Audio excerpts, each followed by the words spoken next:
Welcome. I'm your host, the trillest MBA you will ever know.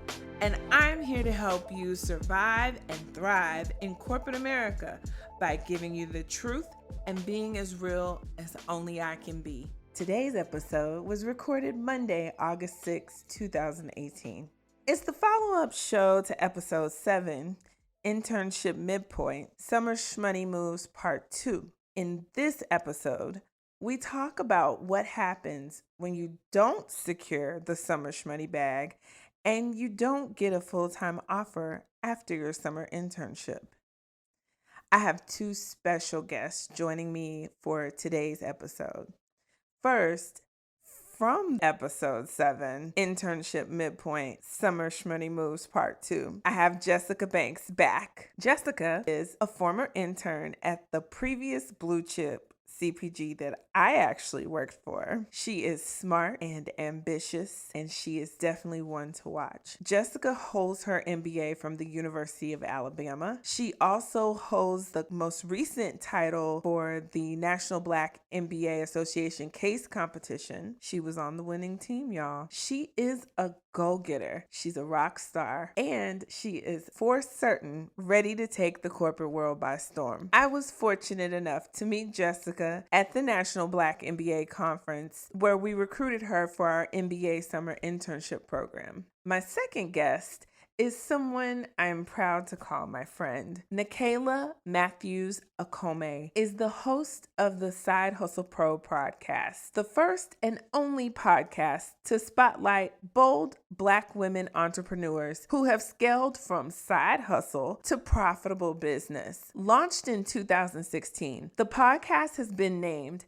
the perfect entrepreneurship podcast by Mashable, earned over 1 million downloads, and amassed a loyal social media following of over 50,000 aspiring entrepreneurs. Nicaila is also the founder of Side Hustle Pro, LLC, a podcasting and marketing agency that shines a light on untold narratives. Nicaila works intensively with emerging podcasters to create and launch their own podcasts, grow their influence through targeted social media marketing, and build a profitable business. Born in Jamaica and raised in the Bronx, Nicaila is an alumna of the University of Pennsylvania and the University of Michigan Ross School of Business. Her professional experience spans digital marketing, ad sales, and social media strategy for NPR, Google, MTV networks, and more. I am so excited about the discussion that you are about to hear. If you know anyone who did not convert their internship to a full-time offer, you have to share this episode with them. You have to encourage them to listen to this conversation, and you have to continue to encourage them to let them know that they're going to be okay.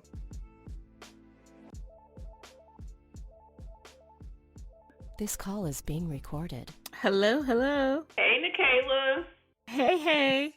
Can you hear me? Yes, I can hear you. Hi. So, ladies, what we all have in common is we all three have our MBAs, number one. Number two, we all interned at big dog companies for our summer internship. And number three, we all three did not get our offers. Hall of Fame. We have a lot in common. And number four, we're just fine. Everything turned out just fine. And so I have this quote-unquote cliffhanger with Jessika just to talk about her experience that she had, because I felt like I wanted people to know, like, hey, if your summer's going like this, here may be some things you can do to mitigate in the middle. But then I also wanted to come back to them and say, hey, so your summer didn't go so great. You didn't get an offer. It's not the end of the world. The name of this episode is You Didn't Get the Offer, Put Your Tears Away. Because I don't know about you guys, but when I found out I didn't get my offer from J&J, I bought a pack of golden Oreos, and I cried, and I ate a whole pack of golden Oreos. I definitely cried. I I remember receiving the call right before I went to Las Vegas to like celebrate, going back to my MBA for my second year. I was crying on a plane to Vegas. Right. I was on fall break in Miami, cried like in my bikini when I was supposed to be going to the beach. Oh no, you guys. It's so sad. So today I want to start out. I want you guys to introduce yourselves, and I'll start with you, Jessika, since you're the baby MBA on the phone. Okay. I am Jessika Banks. I recently graduated May 2018 with my MBA specializing in data analytics and strategy. And I currently reside in Washington, D.C. Very good. And you are fully employed. Fully employed and paid. Yes. Amen. And Nikayla. Sure. So my name is Nikayla Matthews Okome. I am a 2015 graduate of the University of Michigan Ross School of Business. I specialize in marketing and interned in ad sales. I currently work for myself after 2 years of working post MBA. I jumped and made the leap in late 2017 and went out on my own. Very good. And for everybody who doesn't already know, Nikayla is the founder and host of Side Hustle Pro, a fabulous podcast that features African American entrepreneurs and is all about focusing on how to help people do exactly what she's done. Take her passion and turn it into from side hustle to a pro. Yay. Is that right? Yes. Thank you so much. And as far as me, the old head on here, I graduated from Indiana University Kelley School of Business in 2010. I am on medical leave right now, and I am in the job market looking for my next opportunity. I'm not quite ready to go off on my own just yet, but I have been working in corporate America since the dawn of time, it feels like. But the past 8 years, I've been working for a number of CPG companies focusing in marketing.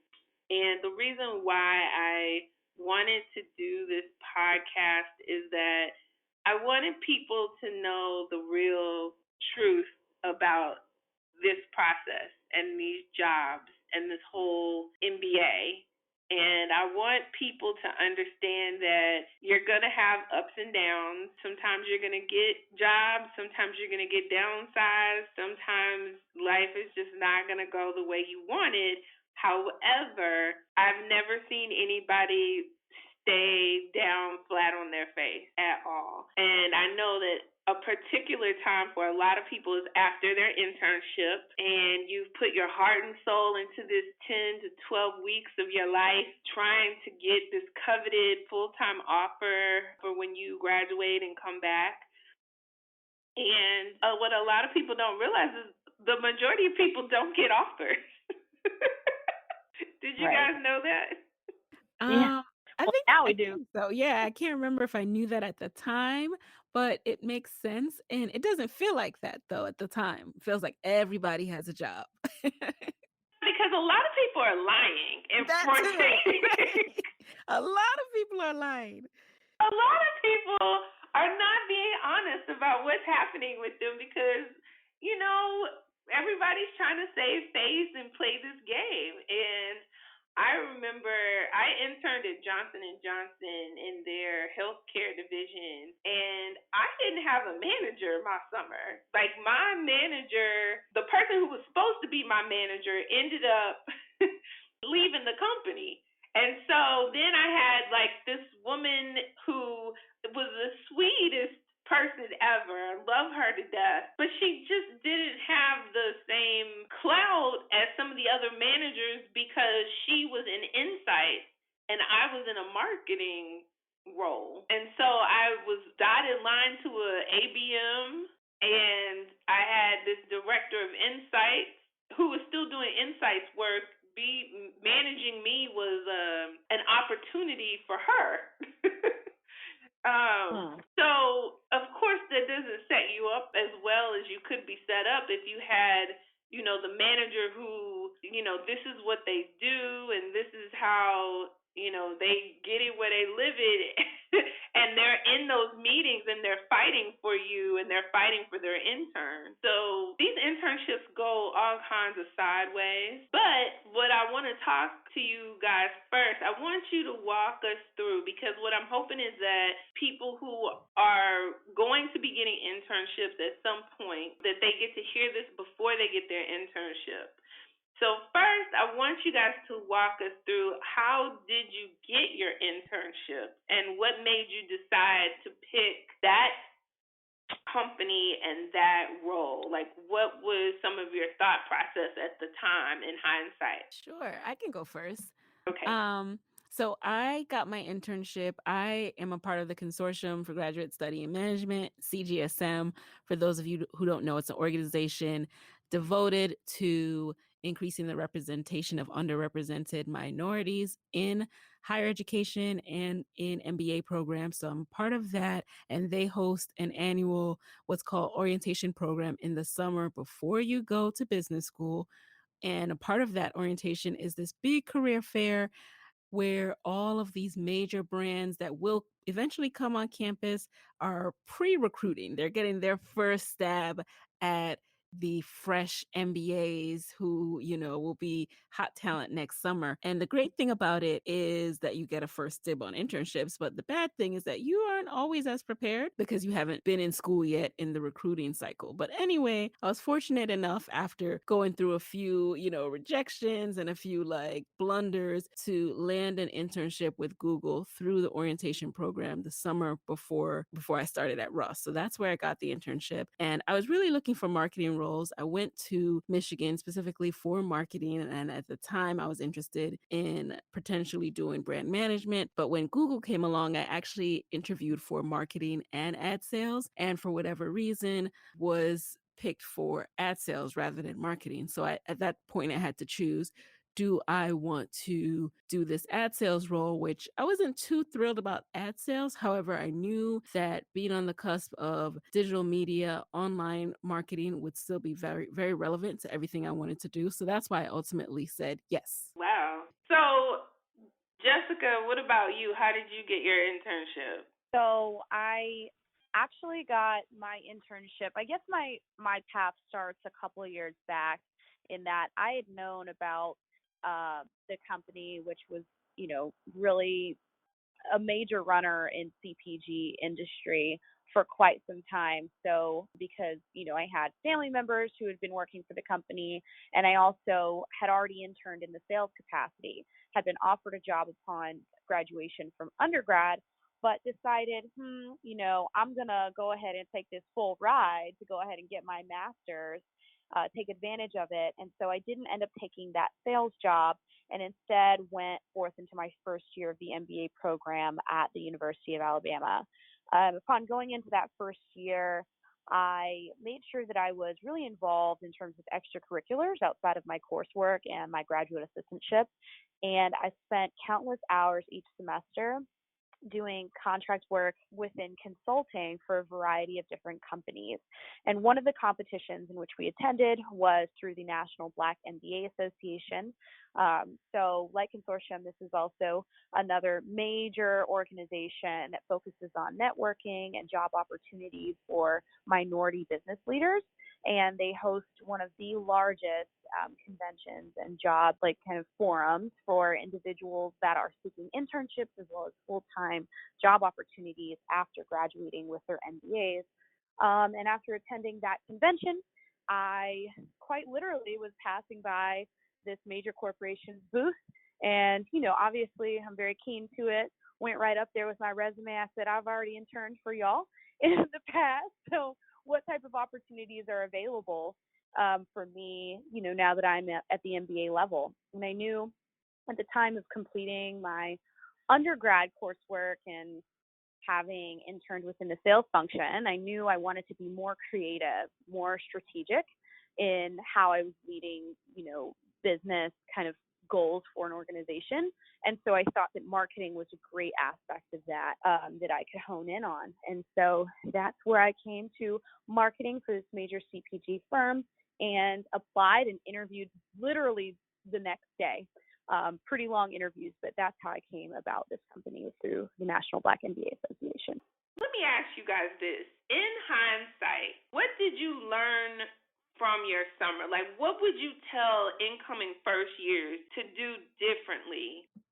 So I'll go ahead. This is Jessica. I'll go ahead first. And I guess the reason why this is so kind of top of mind for me is because I'm literally, like, we're right now, as we're having this conversation, we're sitting at the very end of many internships, right? And so just a year ago, in 2017, I found myself in this place where I was thinking about all the things that I could have done or would do upon graduation when I received my first full-time offer, that, would be different from what I had experienced in my internship.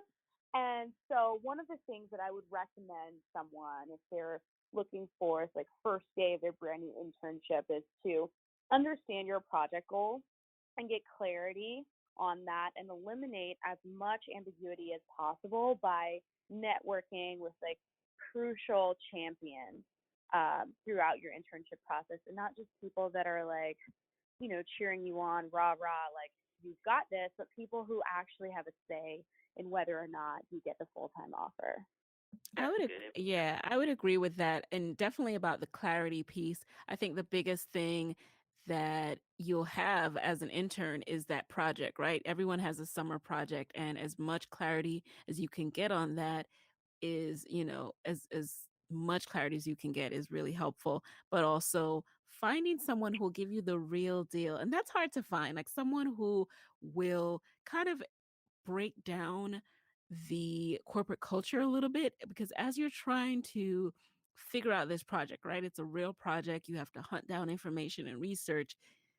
It's also really important to understand the culture that you're working within, because a lot of times, yes, the project is important, but it's people that will make or break you, right? It's who are you engaging the right stakeholders, to use that word. Are you pleasing who you need to be pleasing? And are you making your manager look good in the way he or she wants to look good? So it's super, super political. I find that, at least in my experience, judgments will be made about you very quickly as an intern. It's a intern class, so you're being analyzed against peers, against previous interns who you don't even know from 5 years ago. So you have to keep all of that in mind. It's important, I think, for people to understand that couple things. Number one, for Jessika in particular, if you find yourself without a lot of working years before you go back to get your MBA, make sure that you really find the right advocates, and that your project, and we talked about this in the last episode with Jessika, that your project is very clear and to the point. and that you make it very clear to people, like, hey, I think something, because Jessika, you are very mature in how you carry yourself, and you're very positive. Jessika, I don't think that the organization realized that you didn't have the work experience prior to, like, some of your peers may have had. Like, you went straight through from undergrad to grad school. And I think what happens when that happens is that there's some experiences that you just don't have. And not that that should be a detriment to you, but I think it should be taken into consideration. And I don't think it was, because of the fact that, you had interned with the company before, so you had company knowledge. But I think the expectation, I don't know if the expectation on you was very fair. And the reason why I say that is because the project that you did receive was so ambiguous and so out there that it didn't quite make sense for you to have that project. And so something that I would tell people now is, like, hey, if you get the project and it is convoluted. If you have multiple people in the organization scratching their heads around your project, then you need to really get serious and sit down with some people and say, hey, I'm not the only one that's, struggling to understand what the outcome or expected outcome of this project is. So that's what I would do differently too. I had the same issue. I had this project during my internship, and in hindsight, I didn't know better to take into consideration the total portfolio for the company. And so I was told, hey, take this brand and revamp it. That's what I was told. But I didn't get clear direction on what the company's real priorities were. So I kind of went off in my silo, did my project, did my research, came up with concepts, all this other stuff, only to get lambasted by I'll never forget this, the director of Listerine at the time. During my presentation, she was like, so why should we take money away from Listerine and invest it in Rembrandt? Now that I'm older and I think more as a manager, I realize like, oh, I don't know if that is a good business decision or not. I was just told I needed to fight for this brand. But in hindsight, there was a lot of coaching that I just wasn't getting. And that's important for you to surround yourself with 2 or 3 key people in the organization that's going to coach you through the bigger picture things that, people aren't readily going to tell the interns. So that's what I would tell people that I would do differently. I try to see the big picture and try to make sure I understand how my project fits into the company's big picture to get a clear picture on what it is that they really want you to deliver, and understand there's a difference between what you probably should deliver and what the organization wants you to deliver. Definitely agree. That's what I would do. But do you think there's anything you could have done differently to get the offer? Nikayla, you want to go first? Sure. So looking back, I think as an intern, I was definitely dealing with a lot of imposter syndrome. And when you deal with imposter syndrome, you act in a way that's really not beneficial. So you're trying to, at least for me, I was trying to not to look as capable as possible. And that fear of looking, dumb or less than led me to not ask as many questions as I could have, like we talked about before about gaining as much clarity as possible, or not asking for as much help as I could have. I also didn't want to bother people. Everyone was busy, everyone was working, and I didn't want to be that intern that like can't figure out her own ish.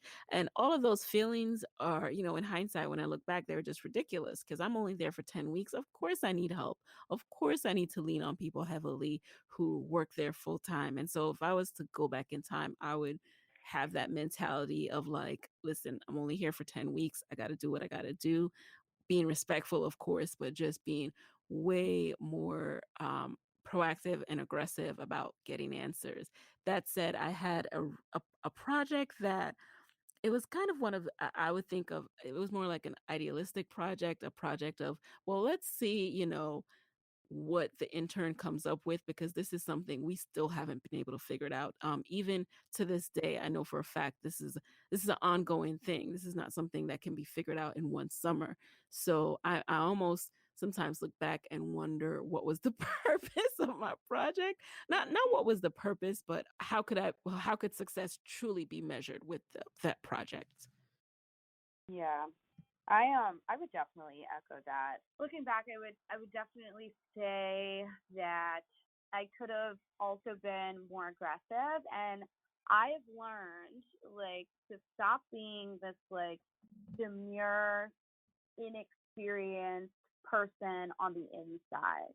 right? Because while I did have a positive energy about me, while I did seem like a go-getter, I psyched myself out by looking at the competition around me and knowing that everyone else had more experience than I did. And so oftentimes that played into my self confidence and my ability to ask critical partners, like, what the heck is going on here? Like, I'm not just the only one looking at this crazy. Like, I know that other people are also confused by this ambiguous project.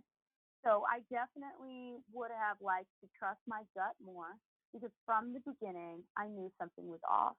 And I should have had more self confidence or would have wished that I had the self confidence and just the assurity in my own talents, right? That I could be able to ask the questions and not get a demerit for still asking a question and not just saying, like, I can do anything, I'm a superhero. So I definitely think that that would have helped at least my peace of mind throughout the summer.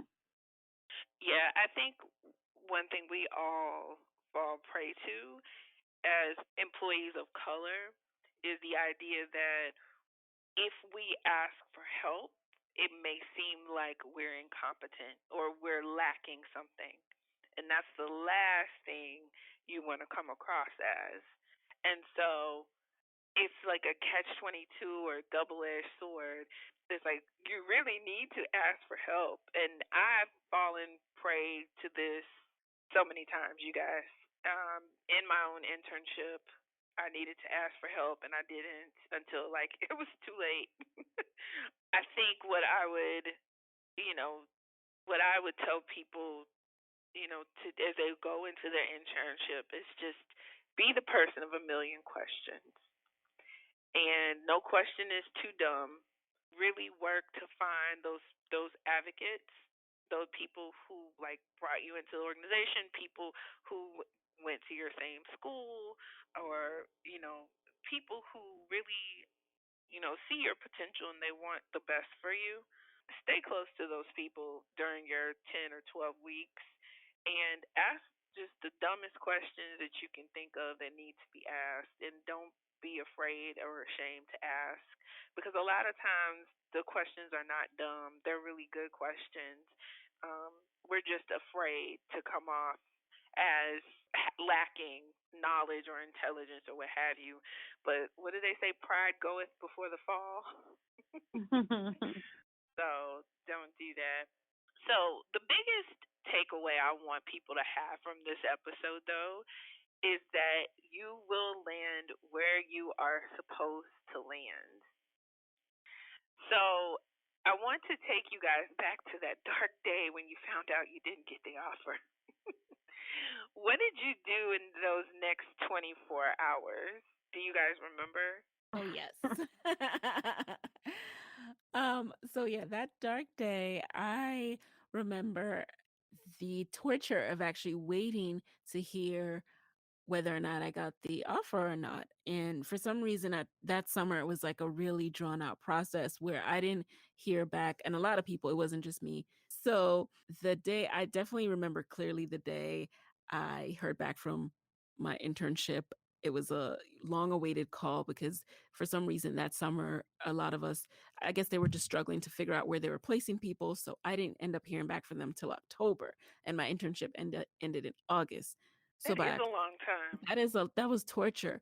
So not only am I, on pins and needles for months, but so at that time it was fall break for us at Michigan. So I was in Miami with my then boyfriend, now husband, and getting ready to hit the beach, get some drinks. And when the call came in, I thought, oh, this is about to be good news. So, we're really about to drink and celebrate. But it wasn't good news. And I was just so blown and also really frustrated because I've been waiting for so long. So it was just like, wow, you're going to call me now that I'm on fall break, supposed to be having a happy time with this terrible news. I didn't say that, of course, but that's Right. how I was feeling. I was pissed. And, I cried tears of frustration, tears of a little bit of like, what am I going to do? Embarrassment, all these thoughts go through your mind. And afterwards, I did, what we were going to do. We went out, we celebrated, we ate. And for that moment in time, just said, you know what? I have plenty of time to figure this out the rest of the year. Right now, I'm in Miami and I'm going to enjoy that. And so that's what I chose to do in those 24 hours.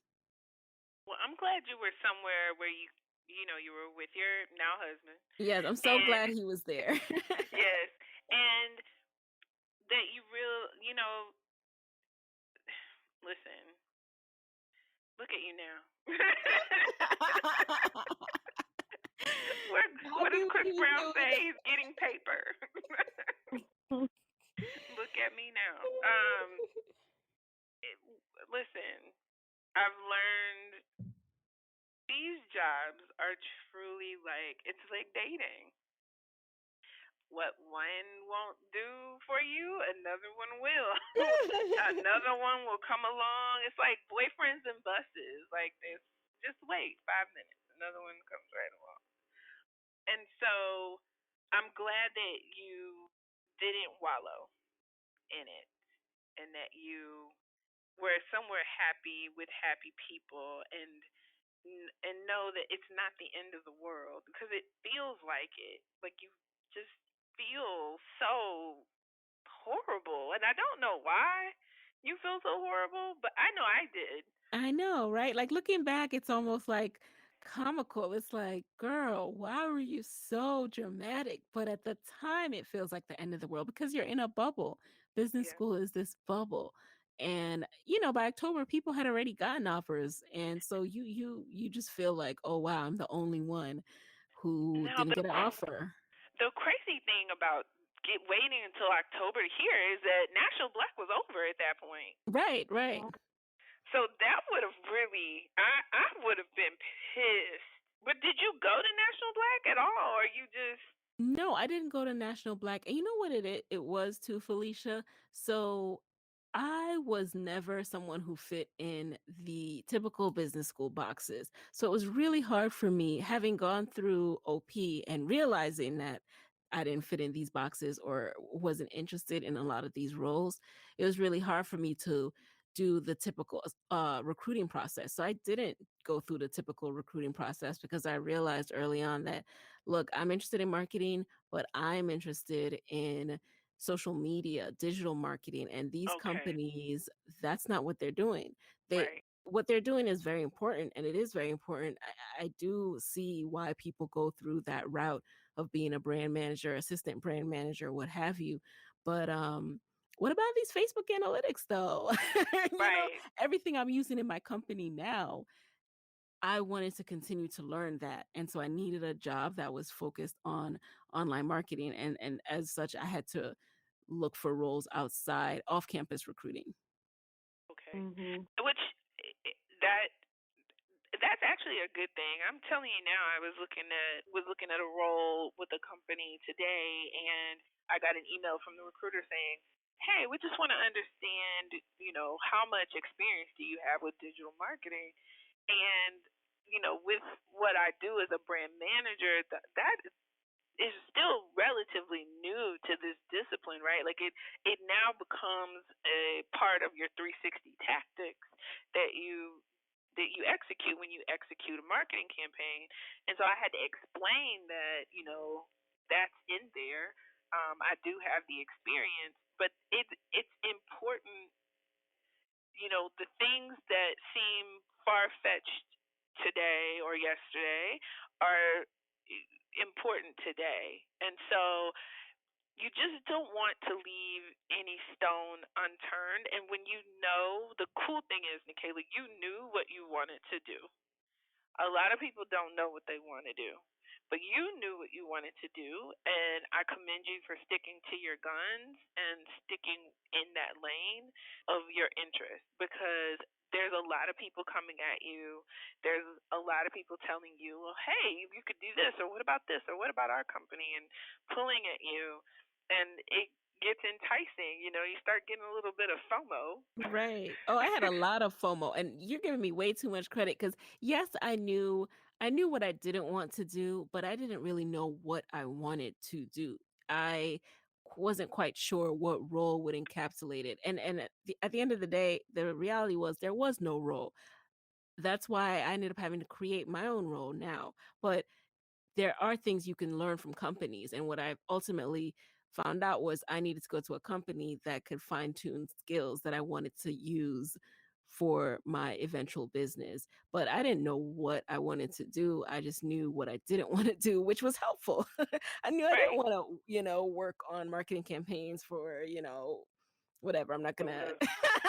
I'm not gonna diss any Chips. company. I'm just saying. I knew, and you know what? Location was also huge for me, right? I was in a Right. relationship, a serious relationship that I knew, I wanted to be close to that person. So I wasn't about to move to Cincinnati or Right. a lot of the places where CPG companies are. Right. Bufu Midwest. It wasn't Yes, for this me. is true. And I have lived in Bufu Midwest too. So in my But career. I just wanted to add that, towards the end when I didn't have a job, I was applying for everything. I was like, take me, somebody take me. And they did. Which is the Eventually. moral of the story. We Right. are all, well, we will all be employed. um, it's not the end of the world. That is the message. If anybody takes away anything from this, is that one, Jessica, okay, from the last episode with Jessica, she did not get the offer. That was our little cliffhanger. But she does have a great job in a great company that really sees her potential and wants to pour into her and really wants to groom her to be a leader for their organization. Right, Jessica? Yeah, yeah. I mean, definitely compared to how I felt when I got the news. I mean, I'll be quite frank about it. Like, I knew it wasn't in. Because it's like, when you're an overachiever your whole life, you know what the feeling is to win. Like, you're like, I got this. Like, you know what's coming down the pipeline for you because it's what always came. But Right. that moment that you realize something is different, it's like this feeling in the air, right? That you're like, wait, this is not right. This is not something I'm used to. This is very uncomfortable.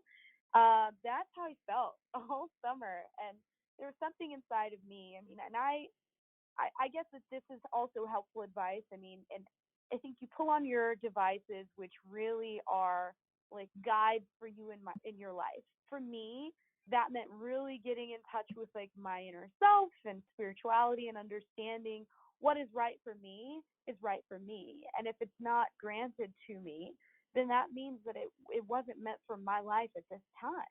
And who knows if it was meant at all, It just taught me a valuable lesson that helped me get to where I am today. And so I definitely look back. I mean, honestly, like I'm a little closer to my experience, so I'm not gonna say that I laugh yet, but I will say, Oh, I I didn't laugh will, for like a year, and I don't even know how long. It was, yeah, because I yes. just, it's just a little, it stings still because I'm like, I know that I'm capable. I know that I contribute value, and I know that I am a bright mind. And you cannot tell me without a shadow of a doubt that there was not a single person at that organization that didn't see that. And that's where I'm like, okay, you know what? Whoever that higher power is for you, whoever that person is, whatever that force is, it's a force that works in mysterious ways. And I know that I'm now contributing that value in an effortless manner, something that is so seamless and natural for me now that I'm like, well, duh, I knew that wasn't right for me because now it feels second nature for me to be performing in the workplace and executing strategy on major initiatives, having ownership over goals for 2019 that I'm like, y'all want me to run this project? I mean, that to me is like, there's a reason why this is so natural, and there was a reason why that was not natural for me. Yes, And I'm just honored and blessed to be where I am today and to finally be understanding of that mission in my life. I hear that 100%. I will say yes, that sting is gonna go away. It lasted for too long with me, and I think I was holding on to it. It wasn't until I Yeah. heard a quote from someone else who, they just shared that your failure is not a stamp. Like that has nothing to do with you as a person. It's not like, oh, Nikayla's a failure. It's like this thing didn't work out. That's it. It's a moment in time and it's over. And hearing them talk about that, it finally clicked to me that I was holding on to this because I felt like this not getting the offer was a reflection on me as a person, of Mhm. my intelligence, of my worth, and all this other stuff. And you don't think that you let something affect you like that, but I was doing that. And then it's once I was able to let go of that baggage, like, hey, this is just for whatever multitude of reasons, some I will never understand, right? Because I'm not in those conversations when they're Right. judging me and evaluating me.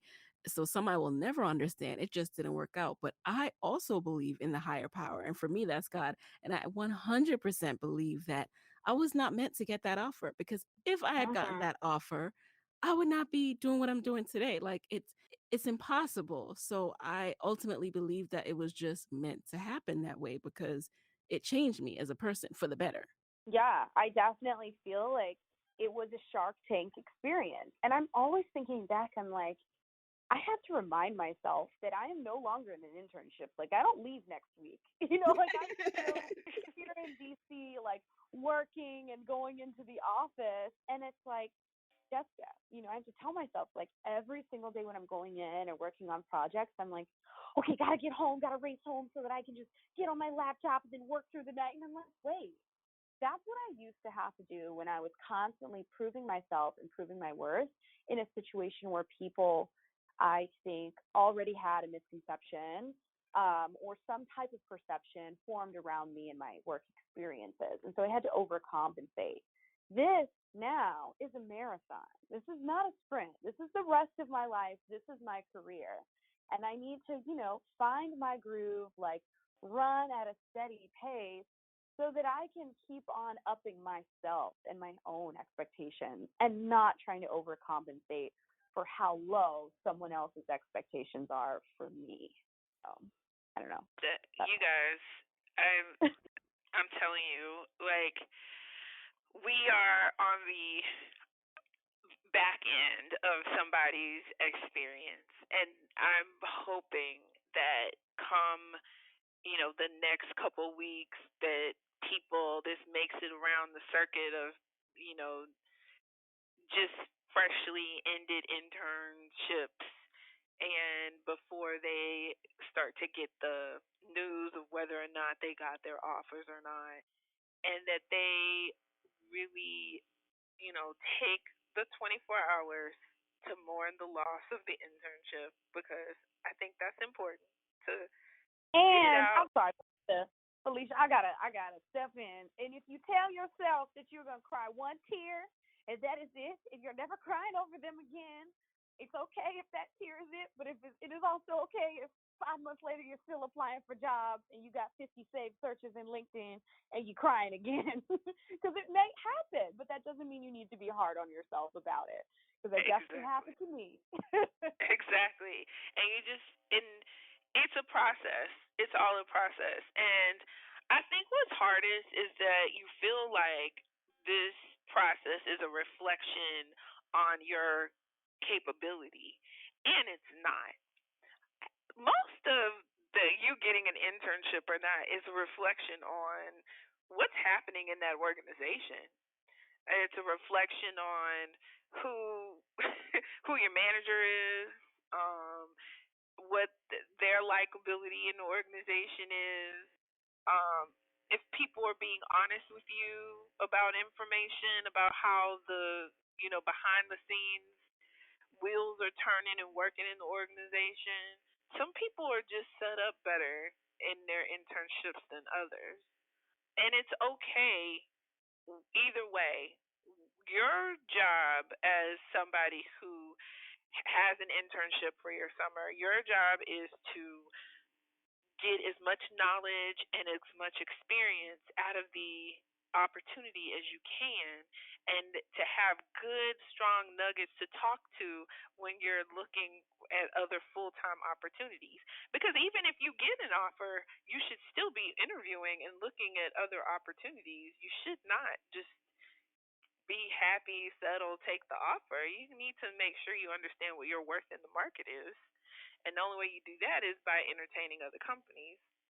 So that would be my, final advice for everybody out there listening. I'm excited to get this out, and let people know, like, hey, here we are, very accomplished women in our own right, and with the world is our oyster still, and we did not get our summer internship offers from our MBA programs, and that's the trillest thing I've probably said all week. Well, it's Monday, but still. Start. Any real quick, the last thing I want to talk about is you don't get the offer. What are your next steps? So you cry about it, you get over it, but what are your next steps to start looking for and landing a full-time job? Do you guys remember what you did? Mm-hmm. Well, Yeah. if you're a normal person, you go to career services, you tap into the student resources. There are a lot of helpful resources that make your student peers, like the MBA twos, they become career, I forget what it's called, but they also help out peers in different sectors, industry sectors. So that is something else that you can lean on at Ross. However, at the time, like I said, I was just not, I was over it. I was over recruiting. I was over trying to pick one of these boxes to fit into. And at the time, I'd already signed up to study abroad. So I went to Barcelona that next semester and just ate my way through Europe. I did some informational calls. I did some informationals via Skype and things like that, and started to research entrepreneurial companies and digital media startups that I might want to work for in on the East Coast, because I knew I wanted to be on the East Coast.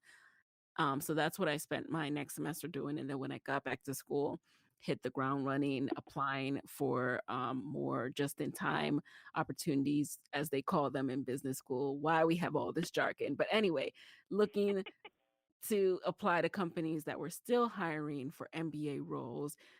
I let people in my inner circle know that I trusted. I tapped into career services a bit just to, strengthen, make sure my resume was up to snuff, get some cover letter resources and things like that. And those were really my next steps. It was really just a grind of continuing that process of applying, interviewing, whatever that, some of my peers were doing earlier in the year, until eventually I was able to secure a role, which happened for me post graduation. Yeah. But you still got to roll. Want that? Eventually. Which I know can be nerve-wracking. Yeah. But that's what I want people to know. You will get a job. You're going to have to work. Yep. Yep. That's what I tell everybody. You're going to work. Yeah. I don't really know anybody who graduates from an MBA program and does not work unless their parents are like filthy rich and they're like trust fund babies. There's a couple of those. Yeah, it became my second job. Quite honestly, like if this was the ranking of priority in terms, it was like finding a job first, which meant I honed in on all my best like sales and marketing skills and crafted like different tailored messaging for each and every employer, fit each of my cover letters to match exactly what they were seeking, like did really granular research to make sure that I was drawing parallels and associations between everything they were looking for and a piece of my former work experience that matched exactly that. So that was a grind, and I got a lot of bites, more bites than I had expected, because it was a lot of like, it's just like cold calling is. But I was literally pitching myself to random like directors for different major corporations that had jobs posted. So a lot of that, I also utilized like our, corporate resource center at my university, but quite honestly, I did a lot of my own work on that end. And then, just did a lot of hoping and praying. And I went to literally every networking opportunity that I could fathom. And being in your second year of your MBA program, normally they say like you should be focusing on work, you shouldn't be doing like, all these business competitions, but I still went. And that is where I got my largest offers from, was from major wins at those business competitions, and networking with corporate leaders there, and flew anywhere I could. Basically said, bump class and coursework right now. Like, I got how to do this. I need to get a job. And Right. flew wherever I could in the country to be in front of those corporate leaders. Had a lot of great options. And that's when I actually had a choice of, like, out of these four, 4 or 5, what do I really want to do here? So do you remember interviewing? Did anybody ask you guys if you got the offer or not during your interview? Yes. Yes. Really? Yes. Nobody ever asked me. I don't think, yeah, I was just trying to remember it. I don't think that ever came up. Like, Oh man. Well, when you drop a big name, usually I got it. I've actually received it 2 or 3 times from other major names. And they want to know, they ask it in this way. They say, well, oh my gosh, such a great opportunity. So, obviously, are they still on the table? Why not them? Why are you interviewing with us right now? And then you talk a little bit, right? And then they ask a follow-up question.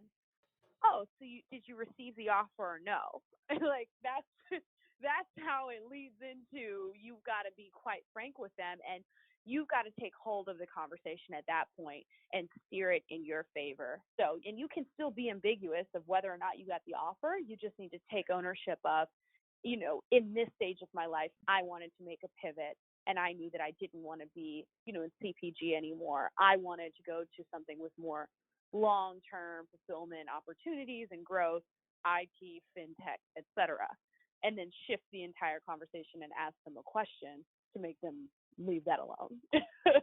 now that you mention it, I know that. So what I would do when they would have kind of like the walk me through your resume type of question, people phrase it in different ways, but whenever that would come up, I would walk through my experience in a way where, just like Jessica is saying, I would take ownership of that narrative, and I would just talk about, and then I interned with Google where I did this, that. And then after that, realizing I wanted to move my life back to Washington D.C. I'm now looking for opportunities here in this. So I made it more about what I was looking for rather than, and so it didn't come up in my conversations after that because I'd already let them know, like, this was a great experience. I learned this, and that. And then I learned that I wanted to take that. I definitely wanted to come back to Washington, D.C., not stay in California because I'd interned out in California. So it was an easy kind of spin for me. That said, if anyone ever directly asked me, so people did ask me a few times just randomly once I was already working for the company. And then I was very direct about it. And I guess it's easier once you know you have the job. But if I was ever asked directly, I did answer directly and I didn't, try to sugarcoat it. But I always made sure people knew that I had ownership of this as well. And I know what I want from my life. And I definitely didn't want to do ad sales. So that was 100% truth. It was not for me. Yeah, ad sales doesn't seem exciting. No offense to anybody who does ad sales, Yeah, but no offense to anyone. I think it's a means to an end. I think it's a great experience and lens into how people are targeting you online and the information and what you can do with it and customer acquisition. It is a great means to an end. that is awesome. Well, you guys, our hour is up, and I want to thank you so very much for being on the show. Is there anything that you guys, any last minute advice or one last burning thing that you guys have thought of that you want our listeners to know? I just want you guys to know that it'll be okay whether you get the offer or not. And even if you do get the offer, really make sure that it's what you want. So I've seen people go into industries they don't love just because it's the only offer they got. They didn't want to recruit anymore. Really take ownership of your life and think about what you want from it, and don't be scared to walk away from something that doesn't serve you. Right. Yeah. Yeah. Don't, definitely never feel bad about whatever the verdict was. because I can say for a fact that each and every one of the individuals who I know that didn't get an offer from my class are now working for the top most high-tech reputable firms in the nation right now. I mean, the Microsofts of the world, Tesla, Salesforce, etc. So you gotta own it as part of your journey and know that there's always, always, always a rainbow at the end. So. Amen. And on that note, you guys, I want to say thank you. This is going to be such an important show for there's a contingent of people out here who need to hear this. Their little souls are about to ache this week, and they're aching right now as they find out if they got their offers or not.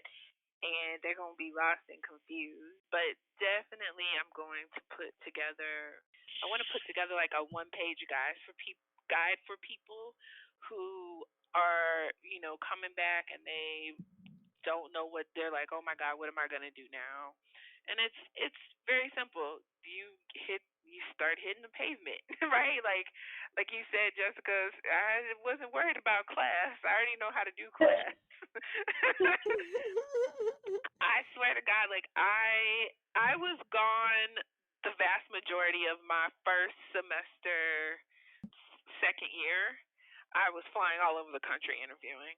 So I interviewed with 17 different companies because I was just on a mission. I wanted to get an offer before I went to study abroad my second year.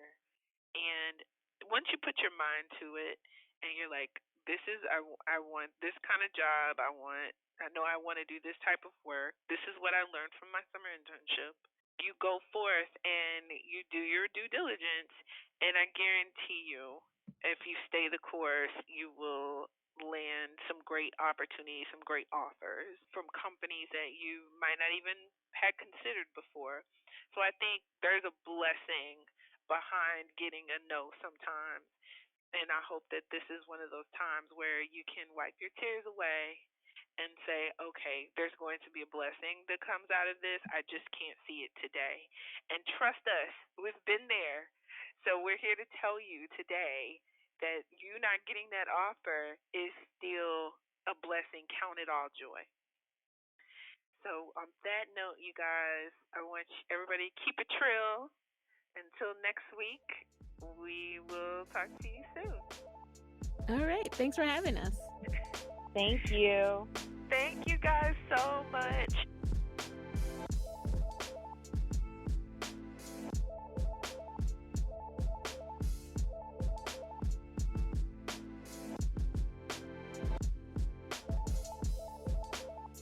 The Trill MBA Show is a Fair World Corp LLC production, executive produced by Felicia and Rose Enuha. Music is Kick Push by Ryan Little. Keep it trill every day, y'all.